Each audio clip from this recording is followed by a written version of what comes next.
যদি কক্সবাজারের ভিতরে ছোট্ট এক টুকরো দুবাই দেখতে চান তাহলে আসতে পারেন green nature resort and sweets.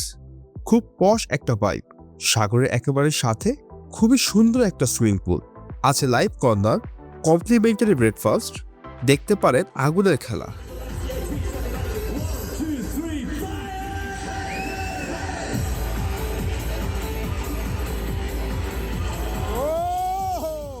আজকে 7 মিনিটে জানাবোই সবকিছু।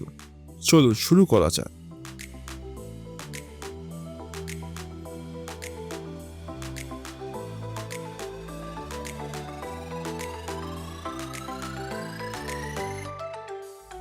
প্ল্যান করি কক্সবাজার যাওয়ার। ভালো কোনো রিসোর্ট খুঁজছিলাম আর জানলাম গ্রিন নেচার রিসোর্টের কথা। 2 দিনের জন্য 2 টাইপ রুম বুক করি। রাতে চলে যাই কক্সবাজারের উদ্দেশ্যে। আবার যেতে কিছুটা ঝামেলা হয়, ওই ঘটনা নেক্সট ভিডিওতে বলবো। আমি গিয়ে পৌঁছাই দুপুর 2টায়। ডলফিন মোড় থেকে বিচ ধরে হেঁটে অথবা গাড়িতে করে সুগন্ধা বিচ দিয়ে ডাইরেক্ট আসতে পারবেন এখানে। রিসোর্ট থেকে বিচ কিন্তু মাত্র 5 মিনিট হাঁটার দূরত্ব। এন্ট্রি গেটে পার্ক করা আছে অনেক অটো, আর আছে ঘোড়া, অনেক রকম ঘোড়া, চাইলে উঠতে পারেন। রিসোর্টে ঢোকার সময় আছে পার্কিং এরিয়া, চাইলে গাড়ি এখানে রাখতে পারবেন। ঢুকতে বিশাল একটা রিসিপশন, পেয়ে যাবেন ওয়েলকাম ড্রিঙ্কস। চেকিং দুপুর 2টায় আর চেক আউট 12টায়। রিসোর্টটা ভালোই বড়। রিসিপশনের পাশে পেয়ে যাবেন লিফট, আর সাইড দিয়ে গেলে দেখবেন এই জায়গাটা, যেটার জন্য এই রিসোর্ট বিখ্যাত। কোর্টইয়ার্ডের ভিতর একটা দুবাইয়ের ভাইব আছে। এর চারপাশে গড়ে উঠেছে সব রুম। ঠিক এর পাশেই আছে জুস কর্নার। এখানে বসে আপনারা জুস, চা অথবা অন্যান্য খাবার এবং আশেপাশের ভিউ এনজয় করতে পারবেন। প্রথম দিনের জন্য আমরা ভালো রুম খালি পাইনি, তাই আমরা এই ডাবল কুইন সিটি ভিউ রুমটা নেই। পার ডে ভাড়া পড়ে 10,800 টাকা। এক্সট্রা বেড আর ব্রেকফাস্টের জন্য জনপ্রতি খরচ করতে হবে 1500 টাকা। উইন্ডো দিয়ে দেখতে পারবেন এমন একটা ভিউ। পাশে আছে ব্যালকনি, হালকা সাগর দেখা যায়। এই রুম রিসোর্টের একেবারে লাস্টের দিকে, মোটামুটি মাদের একটা রুম। পরের দিনের জন্য বুক করি 2টা রুম। সুপার ডিলাক্স রুম, সেটা দিয়ে পাওয়া যাবে সুইমিং পুল আর সাগরের দেখা। ভাড়া 8,400 টাকা।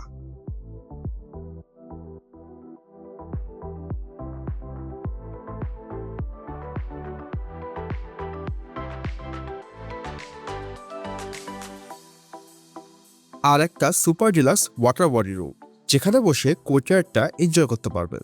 ভাড়া পড়েছে 7,200 টাকা। 35% অফারের টাইম আমরা এই প্রাইসটা পেয়েছি। প্রায় সময় অনেক অফার দেয়। ওদের হোয়াটসঅ্যাপ নাম্বার থেকে বুকিং করতে পারবেন, আর ওয়েবসাইটে সব ধরনের ইনফরমেশন পেয়ে যাবেন। প্রথম দিন চলে যায় সুইমিং পুল। সুইমিং পুলটা উপরের ফ্লোরে, যেখান থেকে দেখতে পারবেন খুব সুন্দর একটা ভিউ। সামনে সাগর, পিছনে রিসোর্ট। পানি ছিল যথেষ্ট পরিষ্কার, খুব ভালো লাগছিল পুলটা।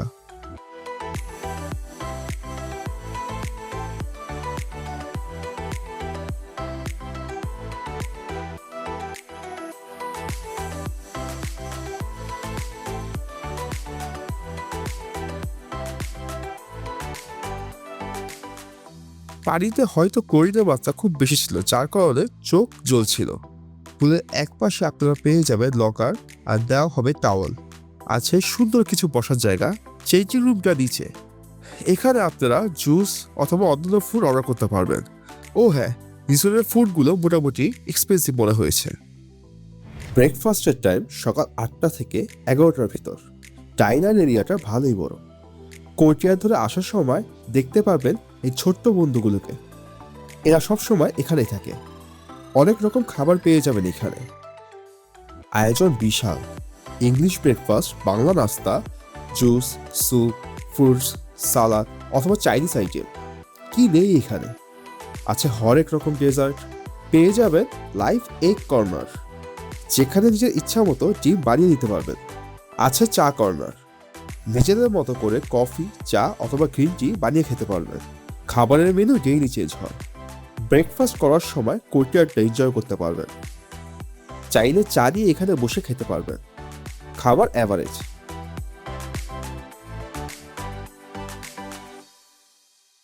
রিসোর্টে কিছু কিছু জায়গায় এমন ছোট ছোট স্মোকিং জোন করা আছে। আলো কমার সাথে সাথে রিসোর্টটা হয়ে যায় আরো সুন্দর। উপরে একটা রেস্টুরেন্ট আছে, চাইলে সন্ধ্যার হালকা নাস্তা এখানে সেরে ফেলতে পারেন। রুফটপ থেকে পুরো জায়গাটা এমন একটা ভিউ পাওয়া যায়।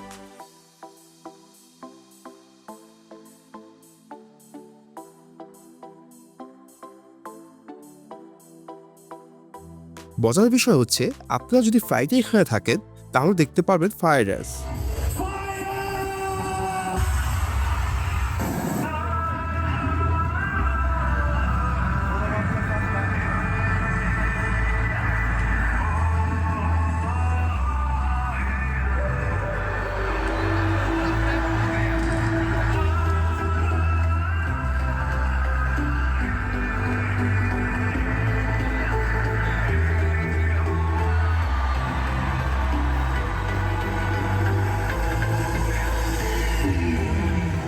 দেখতে খুবই ভালো ছিল। রিসোর্টের যেখানেই আপনি থাকেন সবখান থেকেই একে দেখতে পারবেন। রাতে সুইমিং পুলের ভিডিও ছিল অনেক সুন্দর। একটা কথা বলা হয়নি, এখানে আছে একটা ব্যাংকুয়েট হল, যে কোনো অনুষ্ঠান করা যাবে। ফ্রাইডেতে একটা বিয়ের অনুষ্ঠান এখানে হয়েছিল। রাতে আমার ব্যালকনি থেকে ওদের আনন্দ দেখলাম। 2 দিন থাকার পর পরের দিন দুপুর 12টা বাজে আমরা এখান থেকে চেক আউট করি। এই হচ্ছে রিসোর্টের সব। আমাদের কাছে রিসোর্টের এক্সপিরিয়েন্সটা ভালো ছিল। চাইলে ঘুরে আসতে পারেন, খারাপ লাগবে না। রিসোর্টের বাইরেও পেয়ে যাবেন অনেক খাবার হোটেল। সাগরের পাশে হওয়াতে অনেক রাত পর্যন্ত থাকতে পারবেন বিচে।